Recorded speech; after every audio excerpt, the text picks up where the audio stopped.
Hello everyone. Hello everyone, कैसे हैं आप सब? आई होप आप सब बहुत अच्छे होंगे। आपके सीटेट एग्जाम की तैयारियां भी बहुत अच्छी चल रही होगी। मैं निर्मला साहू स्वागत करते हैं आप सभी का अपने यूट्यूब चैनल नीरोज लर्निंग हब पे, जहाँ पे मैं आपको सीटेट के हर सब्जेक्ट की पेडागोजी और कंटेंट की तैयारी करवाती हूँ। अब एग्जाम में कुछ ही दिन बाकी रह गए हैं। लास्ट टाइम पे आप ज़्यादा से ज़्यादा प्रीवियस ईयर क्वेश्चन की रिवीजन कीजिए, पेपर को आप रिवाइज करते हुए चले, और मैं ऐसी आशा करती हूँ और मेरी शुभकामनाएं हैं कि आपका एग्ज़ाम बहुत ही अच्छा जाए। और एग्ज़ाम से पहले मैंने सोचा कि कुछ टैग वर्ड्स जो होते हैं की वर्ड्स के फॉर्म पे काम आते हैं, जिससे आप सही ऑप्शन यानी कि आंसर जो करेक्ट कौन सा ऑप्शन सटीक बैठेगा, इसके लिए आप थोड़ा सा आपको हिंट मिल जाता है इस पॉजिटिव और नेगेटिव टैग वर्ड्स की मदद से। कैसे क्वेश्चंस होते हैं जो पॉजिटिव होते हैं, कैसे क्वेश्चन होते हैं जो नेगेटिव होते हैं, किसमें आपको आंसर देना है क्वेश्चन के अकॉर्डिंग, इसका थोड़ा आपको आइडिया मिल जाता है। तो क्योंकि अभी हम इंग्लिश पेडागोजी की ही सीरीज़ चला रहे हैं, तो आज जो मैं आपके लिए लेके आई हूँ वो इंग्लिश पेडागोजी यानी अंग्रेजी शिक्षा शास्त्र का ही टैग वर्ड है, जो पॉजिटिव नेगेटिव टैग वर्ड, जो आपको एग्जाम में बहुत हेल्प करेगा, बहुत आपकी तैयारी को बूस्ट प्रदान करेगा, मजबूती प्रदान करेगा। आपको समझ में आएगा ऑप्शंस वगैरह देख के कि कौन से सही हैं और कौन से नहीं हो सकते, किसे हमें लगाना है क्वेश्चन के अकॉर्डिंग। ठीक है, तो कुछ ऐसे टैग वर्ड्स मैं आपको बताऊंगी जिसकी मदद से आप सही आंसर, सटीक आंसर को आप जो करेक्ट हो उसे आप दे सकते हैं। तो चलिए बिना समय गंवाए हम आगे बढ़ते हैं। आगे बढ़ने से पहले कुछ मेरे बारे में। मेरा नाम है निर्मला साहू। मैंने बीएड में टॉप किया हुआ था। सीटेट पेपर 1 पेपर 2 मैंने सेल्फ स्टडी से क्वालिफाई किया हुआ था, और as a PGT English teacher मुझे कई सालों का टीचिंग में एक्सपीरियंस है। बिना समय गंवाए चलिए आगे देखते हैं इंग्लिश पेडागोजी यानी कि अंग्रेजी शिक्षा शास्त्र का टैग वर्ड्स। तो आज हम देखेंगे, तो पहले हम पॉजिटिव टैग वर्ड देख लेते हैं। ऐसे वर्ड्स जो पॉजिटिव टैग वर्ड्स हैं, मतलब कि पॉजिटिव लेके चलना है हमेशा हमें। जो भी आंसर है उन पॉजिटिव चीज़ों को ध्यान में रखते हुए, अगर नेगेटिव के बारे में क्या नहीं है पूछा गया है, तो आपको उन नेगेटिव टैग वर्ड को देख के पॉजिटिव को ध्यान में रखते हुए उसका आंसर देना है। डिपेंड करता है क्वेश्चन क्या पूछा गया है। तो कुछ ऐसे पॉइंट्स कीवर्ड्स होते हैं जिसकी मदद से हमें आसानी होती है कि हम क्वेश्चन के आंसर को फाइंड आउट कर सके। दिखने में एक जैसे भी लगेंगे, कई बार ऑप्शन में ऐसा आंसर दिया रहेगा, ऐसा ऑप्शन दिया रहेगा, लगेगा ये भी सही है, ये भी सही है, लेकिन सटीक जो सही है, जो सबसे अच्छा बैठता है, हमेशा याद रखेंगे चाइल्ड सेंटर होता है, लर्नर सेंटर होता है, उसी को ध्यान में रख के देना है और हमेशा जो है पॉजिटिव में करना है। और अगर नहीं जो दिया है क्वेश्चन में, उन नहीं को भी ध्यान में रखते हुए आपको आंसर देना है। तो देखते हैं पॉजिटिव जो टैग वर्ड है। देखिए यहाँ पे आई होगा, ठीक है, स्पेलिंग थोड़ी मिस्टेक हो गई है। पॉजिटिव, ठीक है, POSITIVE, पॉजिटिव टैग वर्ड्स। तो पहला जो पॉजिटिव टैग वर्ड है वो इंटीग्रेटेड है। इंटीग्रेटेड हिंदी में जिसे कहते हैं हम एकीकरण। तो क्लास में हमेशा एकीकरण, इंटीग्रेटेड फॉर्म पे ही टीचर को पढ़ाना चाहिए, बच्चों को एकीकृत करके पढ़ाना चाहिए, है ना, सेग्रीगेट करके नहीं, अलग अलग अलग थलग करके नहीं, एकीकृत करके पढ़ाना चाहिए। कोई भी बच्चा किसी भी कैटेगरी का हो, कोई भी डाइवर्स बैकग्राउंड से हो, चाहे कल्चर, सोशल या फिर मतलब फिजिकल चैलेंज्ड है बच्चा, या डिफरेंटली एबल है, क्रिएटिव है, या नॉर्मल बच्चा है, सबको इंटीग्रेट करके पढ़ाना है। तो इंटीग्रेटेड जो है टैग वर्ड होता है, हमेशा पढ़ाना है बच्चों को क्लासरूम में इंटीग्रेटेड वे पे। ठीक है, फिर है नेक्स्ट ब्रेनस्टॉर्मिंग। ब्रेनस्टॉर्मिंग आपको पता है क्या होता है? विचारों का जब तूफान आ जाता है, कोई एक प्रॉब्लम देते हैं, उसके कई आइडियाज़, कई सॉल्यूशन बच्चे निकालते हैं या उसके बारे में थिंकिंग करते हैं, बहुत सारे विचारों को सोचते हैं, है ना। जैसे सपोज एग्जांपल दिया कि सीटेट एग्ज़ाम है 2 दिन बाद, ठीक है, या 3 दिन बाद, आपको कैसे और कैसे तैयारी आपको और अच्छी करनी है। आप सोचेंगे या ज़्यादा से ज़्यादा PYQ करूँगा या करूँगी, या इस टाइम पे मैं इतने घंटे पढ़ूँगी, या फिर पहले मुझे ये पोर्शन करना है, ये करना है। इस तरह की जो आप थिंकिंग, आपके अंदर विचारों का जो तूफान आता है, उसे हम ब्रेनस्टॉर्मिंग कहते हैं। ठीक है, तो ये पॉजिटिव होता है, हमेशा अच्छा होता है। ठीक है, इसको ध्यान में रखेंगे। एक्टिविटी, एक्टिव पार्टिसिपेशन, बच्चा एक्टिविटी के थ्रू कोई भी कार्य कर रहा है या एक्टिवली पार्टिसिपेट कर रहा है क्लास में, उसे हम पॉजिटिव मानेंगे। ठीक है, हैंड्स ऑन एक्सपीरियंस, मतलब अपने हाथों से करके सीख रहा है, वो इम्पॉर्टेंट होता है ये। ठीक है, वो ज़रूरी होता है, वो अच्छा होता है, अच्छा मतलब कीवर्ड है ये। ठीक है, प्लस पॉइंट है। ओन एक्सपीरियंस, अपने अनुभव, मतलब अपने हाथों से करना, अपने हाथ से करके अनुभव करके करना, किसी भी चीज़ को वो अच्छा होता है। कंस्ट्रक्टिव नॉलेज यानी कि मीनिंगफुल जो नॉलेज होता है, मीनिंग मेकिंग होता है, ज्ञान का निर्माण होने वाला भी कोई भी वर्क, जो भी कार्य दे रहे हैं, एक्टिविटी के थ्रू भी दे रहे हैं, तो उसका कंस्ट्रक्टिव जो नॉलेज का निर्माण हो रहा है, जहाँ भी कंस्ट्रक्टिव नॉलेज देखेंगे पॉजिटिव होगा, ध्यान देंगे। इसी से बना कंस्ट्रक्टिविज्म। जो कंस्ट्रक्टिविज्म जो क्लासरूम टीचिंग जो फॉलो करते हैं टीचर, है ना, कंस्ट्रक्टिविज्म को फॉलो करते हैं, वो बहुत अच्छा होता है। लर्निंग बाय डूइंग, ठीक है। मीनिंग मेकिंग, मीनिंगफुल जो मतलब बने किसी चीज़ से, वो सीख रहे हैं। मीनिंग मेकिंग यानी कुछ मीनिंग बन रहा है, कुछ अच्छा बन रहा है, ठीक है, कुछ प्रोड्यूस हो रहा है नॉलेज का अच्छा, जिसे वो सीख पा रहे हैं, मीनिंगफुल है, महत्वपूर्ण होता है। फीडबैक यानी प्रतिपुष्टि, यानी कि बच्चा कुछ कह रहा है, उसको आप फीडबैक दे रहे हैं, फिर उसे लग रहा है, उसको फीडबैक मिल रहा है, प्रतिपुष्टि मिल रही है, तो वो उसको करेक्ट कर सकता है। तो फीडबैक देना बहुत ज़रूरी होता है, पॉजिटिव होता है। एनकरेजमेंट, ठीक है, प्रोत्साहन करना बच्चों को। रीइंफोर्समेंट यानी कि पुनर्बलन देना, है ना, किसी भी चीज़ को आप, बच्चे अगर आंसर दे रहे हैं या कुछ कर रहे हैं तो उनको पुनर्बलन दे रहे हैं, ये भी पॉजिटिव होता है। नेक्स्ट हम देख लेते हैं एंगेज इन मीनिंगफुल टास्क, मतलब कि जो मीनिंगफुल, जैसे कि अभी हमने बैक में देखा कि मीनिंग मेकिंग, या उसी तरह से मीनिंगफुल टास्क, कोई ऐसा कार्य दे रहे हैं जिससे वो कुछ सीख पा रहे हैं, कुछ मीनिंग निकल रहा है, कुछ नॉलेज का निर्माण हो रहा है, उसमें एंगेज हैं। जहाँ भी एंगेज की बात हुई ना, और मीनिंगफुल टास्क की, बहुत पॉजिटिव होता है। Open ended question, open ended question जिसे हम डाइवर्जेंट भी कहते हैं, क्रिएटिविटी भी कहते हैं, ठीक है। ओपन एंडेड यानी कि एक क्वेश्चन अगर बच्चों को प्रॉब्लम दिया जाए तो उसके वो कई सॉल्यूशन निकालते हैं, उसे ओपन एंडेड कहते हैं। हाँ या ना, ट्रू फॉल्स, सही गलत, इसमें सीमित नहीं रहता है, कई तरह से, कई तरीके से विचारों को, अपने जो आइडियाज़ को वो दे सकते हैं, जहाँ पे ये ब्रेनस्टॉर्मिंग होती है। इसी ओपन एंडेड क्वेश्चंस जो होते हैं, इसी में बच्चे ब्रेनस्टॉर्म करते हैं, ठीक है। डिस्कशन या डिबेट होता है, परिचर्चा या डिबेट होता है, विवाद वगैरह जो करवाते हैं क्लास में, बच्चों को डिस्कशन करवाते हैं, बच्चों को पूछते हैं, बच्चे जवाब देते हैं, आपस में एक दूसरे से डिबेट वगैरह, कॉम्पिटिशन में डिबेट करते हैं या नॉर्मल ग्रुप में डिबेट करते हैं, ये बहुत अच्छा होता है। अपॉर्चुनिटी देना, गिव अपॉर्चुनिटी, ये बहुत पॉजिटिव आपका टैग, मतलब बहुत ही पॉजिटिव कीवर्ड है जो पॉजिटिव है। लिसनिंग पेशेंटली, टीचर अगर ग्रामर क्लास में या लैंग्वेज क्लास में कुछ पढ़ा रही है, उसके बाद बच्चे को सिखाना है बोलना वगैरह, तो बच्चे अगर बोलेंगे, डिस्कशन करेंगे या कुछ अपनी बात को बताएंगे, एक्सप्रेस करेंगे, इमेजिनेटिव आइडियाज़ को एक्सप्रेस करेंगे, तो टीचर को पेशेंटली लिसन करना है, उसके बारे में है, ठीक है, यानी कि संयम से सुनना बहुत ज़रूरी है। फंक्शनल अप्रोच, फंक्शनल अप्रोच यानी कि कहने का मतलब है कि बच्चे को मतलब एंगेज रखना, कोई भी चीज़ को सिखाते समय एंगेज रखना, और उस एंगेजमेंट से बच्चे जो हैं कुछ मीनिंग मेकिंग कर रहे हैं, कोई भी नॉलेज का, कंस्ट्रक्टिव नॉलेज का निर्माण कर रहे हैं, वो फंक्शनल अप्रोच होता है एक तरह से। जो आप कोई भी एक्टिविटी में उनको एंगेज करते हैं, बच्चे उससे मीनिंग मेकिंग जो एक्टिविटी करते हैं, सीखते हैं, जो भी उनका जो सीखना होता है, लर्निंग होती है, वो मीनिंग मेकिंग होती है, उसे हम फंक्शनल अप्रोच कहते हैं लैंग्वेज में, ठीक है। रोल प्ले यानी कि बच्चे को रोल प्ले करने को दे दिया, जैसे कि आप कोई थीम समझा रहे हैं, फूड डिलीवरी या ऑर्डर का, ऑर्डर टेक प्लेस करना है तो कैसे करेंगे, तो दो बच्चों को खड़ा कर दिया, एक बन गया कस्टमर, एक बन गया होस्ट, और वो दोनों रोल प्ले करके दिखाएंगे कि कैसे फूड को ऑर्डर किया जाता है, वो रोल प्ले होता है, ये भी बहुत अच्छा होता है लैंग्वेज क्लास में।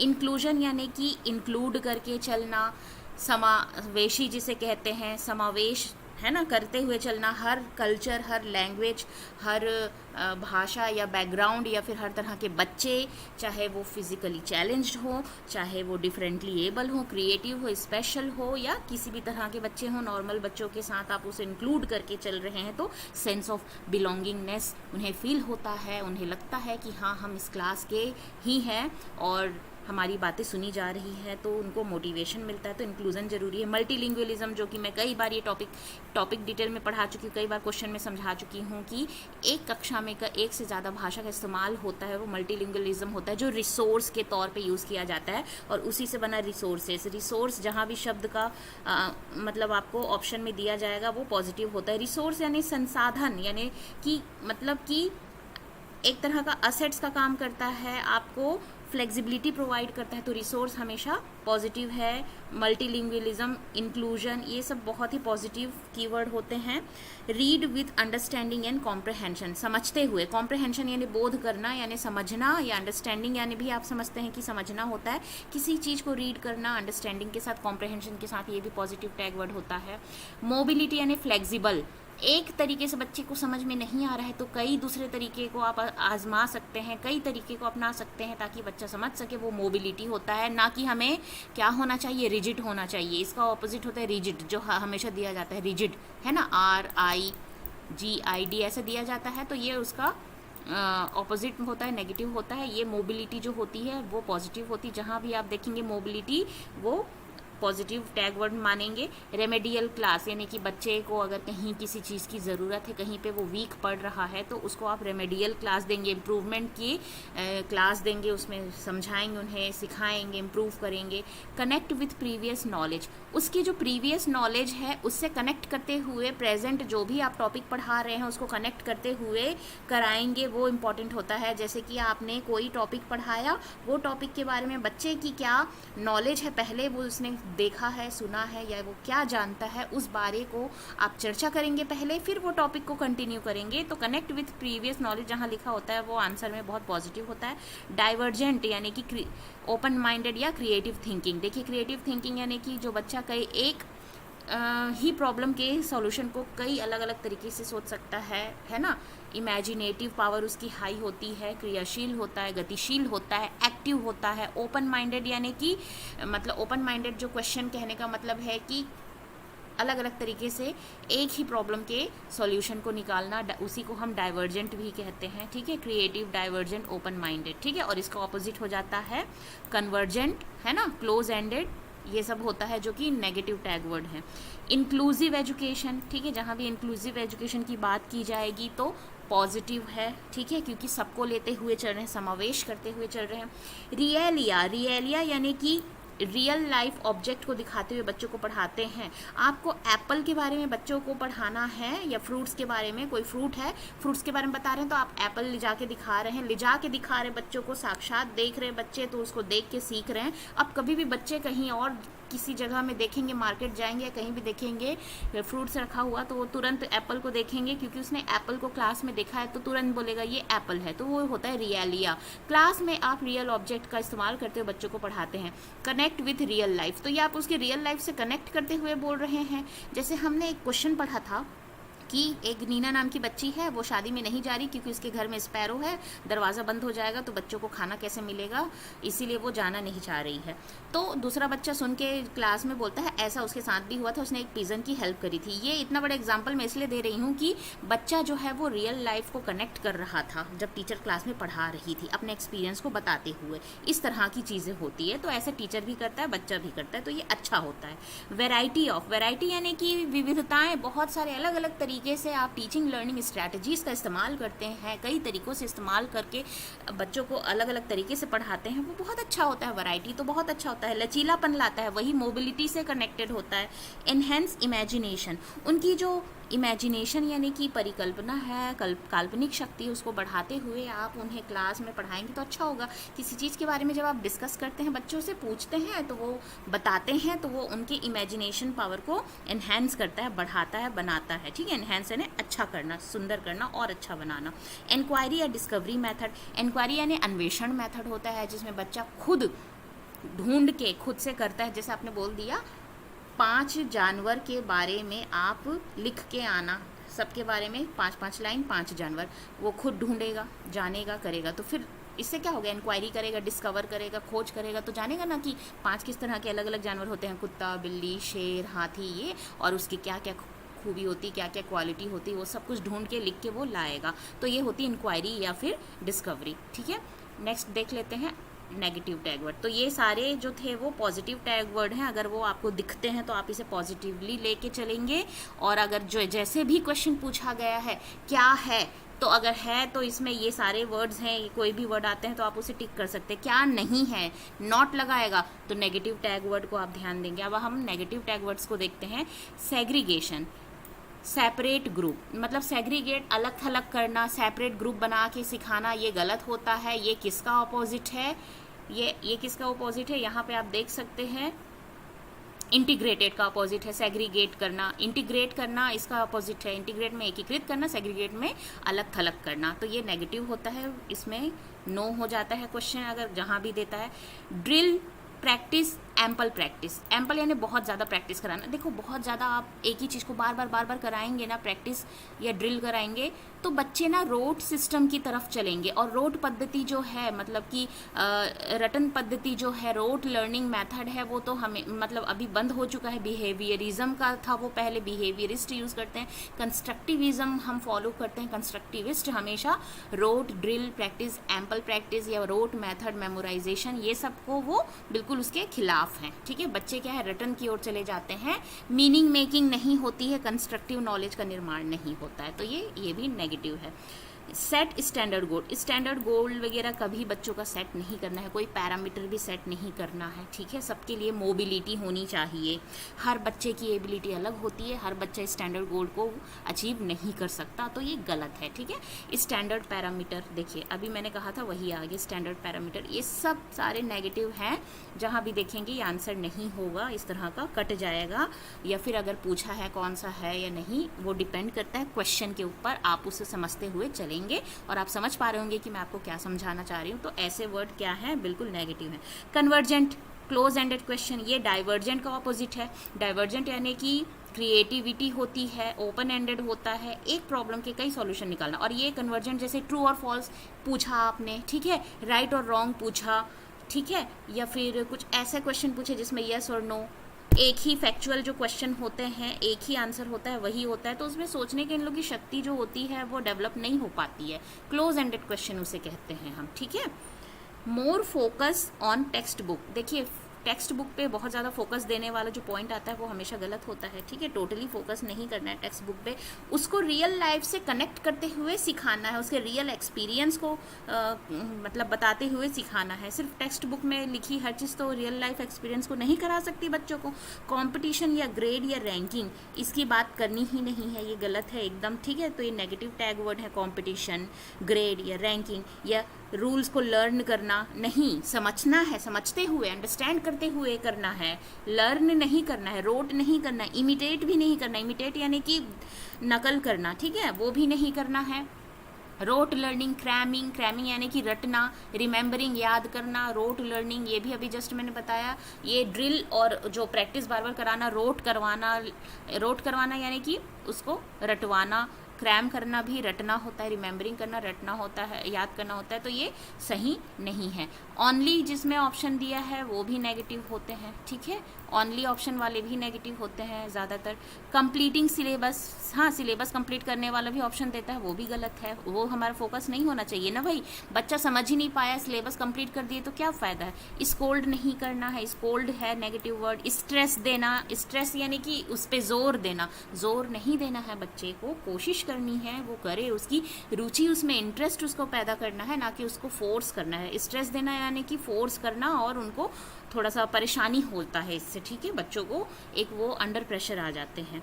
Controlled class with full discipline, देखिए फुल डिसिप्लिन में अगर क्लास कंट्रोल करेंगे तो बच्चे कुछ सीखेंगे नहीं, अपने आप को एक्सप्रेस नहीं कर पाएंगे। लैंग्वेज क्लास में तो खासकर डिसिप्लिन आप नहीं कर सकते ना, कंट्रोल नहीं कर सकते, क्योंकि अगर आपने डिस्कशन या डिबेट वाला कुछ दिया है या ग्रुप वर्क दिया है उनको जिससे वो एंगेज है मीनिंग मेकिंग नॉलेज बनाने में, तो अगर डिसिप्लिन रहेगी, कंट्रोल क्लास रहेगी तो कैसे पॉसिबल है। आपस में बच्चे बात करेंगे, एक दूसरे से डिस्कस करेंगे, बातें करेंगे, तो थोड़ा तो शोर होगा। ठीक है, इसका मतलब ये नहीं है कि बिल्कुल ऑटोनॉमी छोड़ दिया और बच्चे हल्ला कर रहे हैं, टीचर बैठी आराम से, ये भी नहीं करना है। लेकिन कंट्रोल, डिसिप्लिन ये सब करने की कोशिश नहीं करनी है। बर्डन यानी कि बोझ नहीं देना है किसी भी चीज़ का बच्चों को। हर्डल यानी कि ये भी बर्डन ही होता है, मतलब कि रुकावट टाइप का है ना, मतलब किसी चीज़ को बहुत ज़्यादा परेशान हो के बच्चों को कराना, ये भी सही नहीं है। प्रॉब्लमेटिक, हर्डल यानी प्रॉब्लम होता है, तो प्रॉब्लम्स मतलब क्रिएट करना, ये सब भी नेगेटिव है। करेक्ट स्पेलिंग एंड ग्रामर, अब देखिए correct spelling and grammar language classroom में इसलिए इंपॉर्टेंट है कि आप उसका ग्रामर और स्पेलिंग करेक्ट पे ज़्यादा फोकस करेंगे तो बच्चा सीख नहीं पाएगा, बहुत ज़्यादा उस पर फोकस नहीं करना है, ये नेगेटिव है। ठीक है, एक बार 2 बार आपने उसको बताया समझाया, लेकिन बार बार उसको करेक्ट करना, करेक्शन करना और उसकी स्पेलिंग को करना, तो बच्चा सीख नहीं पाएगा, फिर वो रटन पद्धति पे चला जाएगा, रोड सिस्टम में चला जाएगा। ठीक है, ओवर थिंकिंग नहीं करानी है बच्चे को बहुत ज़्यादा। ठीक है, इमेजिनेटिव थिंकिंग, क्रिएटिव थिंकिंग ठीक है, ओवर थिंकिंग से उसको स्ट्रेस होगा, बर्डन होगा। यहाँ पे बोला गया है हर्डल या प्रॉब्लम या बर्डन नहीं देना है बच्चों को। ठीक है, तो इस तरह से ये हमारा नेगेटिव टैग वर्ड्स भी ख़त्म हो गया। तो ये इंग्लिश पेडागोजी के पॉजिटिव और नेगेटिव टैग वर्ड्स थे जो मैंने आपसे डिस्कस किए, और ये क्लास बहुत हेल्पफुल होगी, तो ज़रूर ज़रूर ज़रूर पढ़िएगा एंड टाइम पे। और मैं नेक्स्ट कोशिश करूँगी कि CDP और EVS के भी पॉजिटिव नेगेटिव टैग वर्ड्स लेके आऊँ। क्लास अगर आपको अच्छी लगी हो, हेल्पफुल लगी हो, रिसोर्सफुल लगी हो, तो प्लीज़ लाइक शेयर सब्सक्राइब ज़रूर कीजिएगा, कमेंट करके ज़रूर बताइएगा क्लास कैसी लगी हो। तब तक के लिए पढ़ते रहिए, आगे बढ़ते रहिए। Thanks for watching, thank you, keep learning, keep growing.